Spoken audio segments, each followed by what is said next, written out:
Bullets Over Summer is a crime thriller action buddy cop movie directed by Wilson Yip. If you're unfamiliar, he did a lot of excellent crime thrillers and Ip Man movies starring Donnie Yen.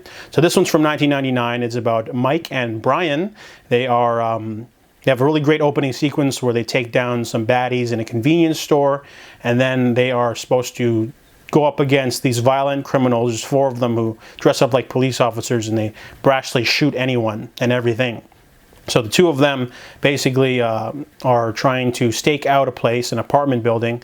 So they decide to commandeer an old lady's apartment, and she's got the edges of dementia, so she thinks that the two boys are her grandsons that have come to visit.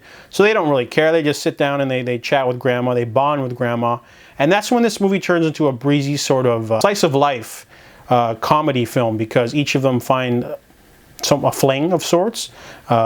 The womanizer meets a young girl and decides to have a thing with her.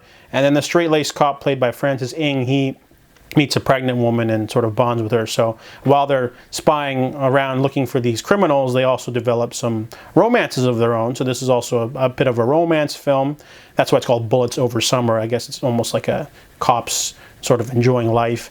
However, the movie gets super violent at the end, and it rolls off the rails pretty much, because the crime thriller element sort of takes over for the last third. Feels a little rushed and not really, like, it doesn't quite fit right together. I didn't like the ending. It was very contrived.